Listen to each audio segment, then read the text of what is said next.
Hello friends, নমস্কার। আমি সুভাশিস আর আপনি দেখছেন আপনার প্রিয় চ্যানেল অজানা সাকসেস। তো ফ্রেন্ডস, আমরা বেসিক্যালি এই চ্যানেলে সুইং ট্রেডিং নিয়ে ডিসকাস করে থাকি, short term and swing trading. তো এই যে সুইং ট্রেডিংটা কি আমরা এর আগেও আলোচনা করেছি, বাট আজকের যে ভিডিও টপিক সেটা হলো এই যে ইলেকশন। এখন আরো ইলেকশনের রেজাল্ট রয়েছে সামনের দিনে, আর তার আগে আরো কয়েক দফার ভোট বাকি রয়েছে। তো এই যে ইলেকশনের পরে মার্কেট কি হতে পারে, কারণ আমরা যে ট্রেডিং করি আমাদের যে ক্যাপিটাল, হয়তো অনেকের কাছে অনেক ক্যাপিটাল রয়েছে, অনেক বড় ফান্ড নিয়ে ট্রেডিং করছেন, বা আবার আমার যে সমস্ত বন্ধুরা বেসিক্যালি ভিডিও দেখেন তাদের মধ্যে অনেকের কাছে হয়তো ভিডিও আপনার ক্যাপিটালের পরিমাণটা কম থাকে। বাট ক্যাপিটাল বেশি থাক বা কম থাক সেটা বড় কথা নয়। বেসিক্যালি কি হয়, আমরা কাজ করি কি না, মার্কেট নিচে আছে, এবার উপরে যাওয়া স্টার্ট করবে বা উপরে যাবে এই ভেবে কিন্তু আমরা নিবেশ করি বা ইনভেস্ট করি, বাট আমাদের কেনাকাটা করি। তারপরে মার্কেট যখন কিছুটা উপরে উঠে যায়, আমরা আমাদের এক ভালো একটা প্রফিট দেখলে আমরা বেরিয়ে আসি। তো এবার সমস্যাটা কি হয় না, সমস্যা কি হয় না, যখন আমরা নিবেশ তো করে নিলাম যে মার্কেট উপরে উঠবে ভেবে, কিন্তু মার্কেট একটু ওঠার পরে মার্কেটে কোনো না কোনো একটা প্রবলেম হওয়ার কারণে মার্কেট যখন নিচের দিকে চলে যায় আর আমাদের পজিশন গুলো হোল্ডে রয়ে যায়, তখন আমরা প্রফিটের জায়গায় কি আমাদের লস দেখতে হয় বড় রকমের। এবার এই যে মার্কেটে যে হঠাৎ করে যে প্রবলেম গুলো হয়, যে মার্কেট নিচে যাচ্ছিল তারপর হঠাৎ করে উপরে উঠে গেল, তারপর মার্কেট যে উপরে আস্তে আস্তে উপরে উঠছিল তারপর হঠাৎ করে নিচে নেমে গেল, এইগুলো বেসিক্যালি হয়ে থাকে মার্কেটে বিভিন্ন ইভেন্টের কারণে। বিভিন্ন ইভেন্ট গুলো কিরকম হয়, এই যে তখন ইলেকশন, ধরুন কোনো একটা গভর্নমেন্টের চেঞ্জ হলো, বা ধরুন কোনো একটা কোম্পানি কোনো কিছু একটা অ্যানাউন্সমেন্ট করলো, বা কোনো কোম্পানি ধরুন তার লস হয়ে গেছে বা প্রফিট করে নিচ্ছে, বা খুব লস হচ্ছে কোয়ার্টারলি রেজাল্ট। তো এইগুলো একটা ইভেন্ট হিসেবে কাজ করে। এবার যে ইভেন্টকে মার্কেট যেরকম ভাবে নেয়, যদি ধরুন কোনো ইভেন্টকে মার্কেট পজিটিভলি নিল তো সেই ক্ষেত্রে মার্কেট উপরের দিকে যাওয়া শুরু করে। এবার কোনো ইভেন্টকে যদি মার্কেট নেগেটিভলি নেয় তো সেক্ষেত্রে মার্কেট কিন্তু আস্তে আস্তে নিচের দিকে যাওয়া শুরু করে।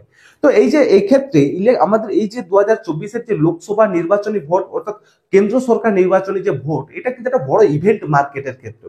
মার্কেট কিন্তু লক্ষ্য করছে বা দেখছে, যে দেখতে বা বুঝতে চাইছে যে মার্কেট মানে এই যে নির্বাচনী ভোটে কি ঘটতে চাইছে। এবার আমার অনেক বন্ধু রয়েছেন যারা ইউটিউবে আমি অনেককেই দেখছি যারা কিন্তু এই মার্কেটটাকে নিয়ে কিন্তু মানে ক্যাজুয়ালি অনেক কিছু কথা বলছেন, যে মার্কেট উপরে যাবে, ইনভেস্ট করে দিন, এই করে দিন, সেগুলো, কারণ দেখুন অ্যাকচুয়ালি নিজেরা কেউ হয়তো ইনভেস্ট করছে না।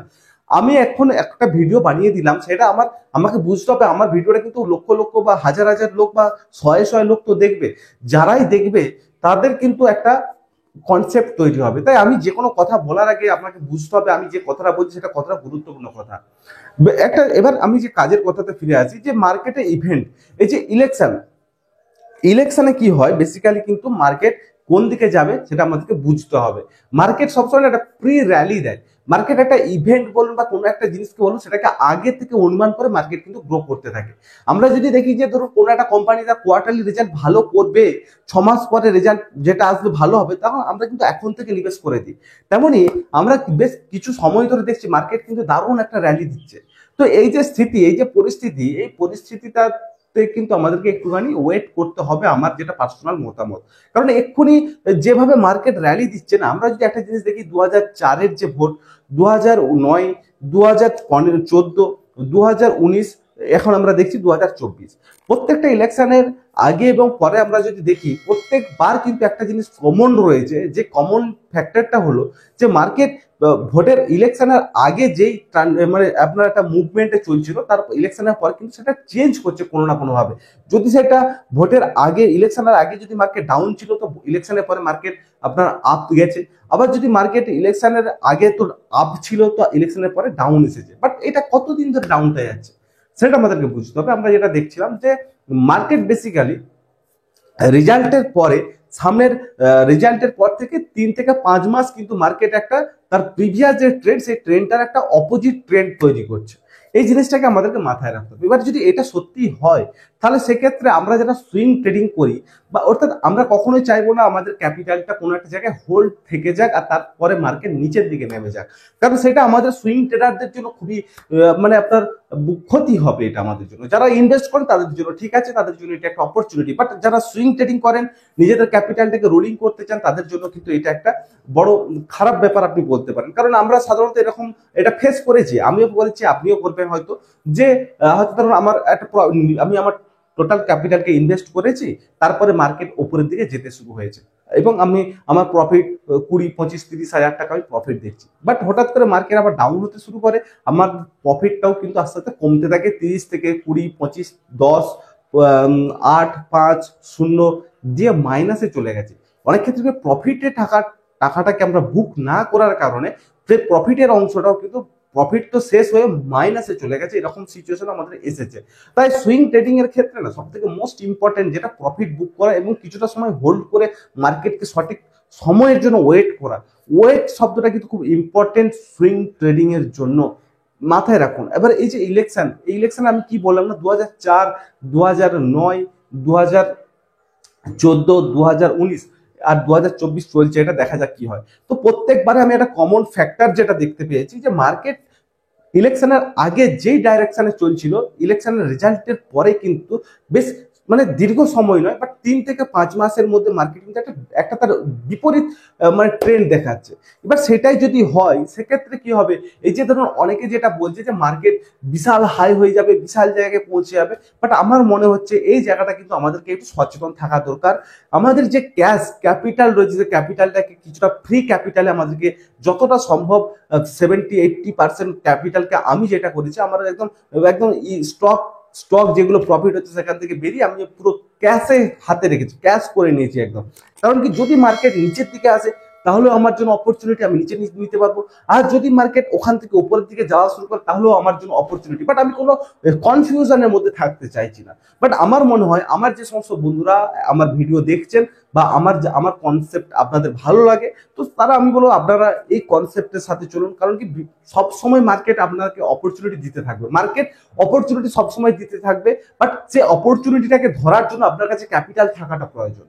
বাট ক্যাপিটাল যদি আগে থেকে নিবেশ হয়ে থাকে, আমার ক্যাপিটাল একটা জায়গাতে ইনভেস্টেড রয়ে গেছে এবং সেই ইনভেস্টেড ক্যাপিটালটা লস দেখাচ্ছে, লস মেকিং হচ্ছে, তো সেক্ষেত্রে তো আমার আর কিছু করার থাকবে না, আমাকে বসে বসে দেখা ছাড়া আমার কোনো কাজ থাকবে না, আর আফসোস করা ছাড়া কোনো উপায় থাকবে না। তাই সবসময় কি হয় দেখবেন, একটা জঙ্গলের আপনি একটা জিনিস দেখবেন, একটা বাঘ বা সিংহ যখন শিকার করতে যায়, সিংহর ক্ষমতা অনেক বেশি, একটা একটা মহিষের থেকে, একটা একটা ধরুন একটা হরিণের থেকে একটা সিংহের ক্ষমতা কিন্তু অনেক বেশি।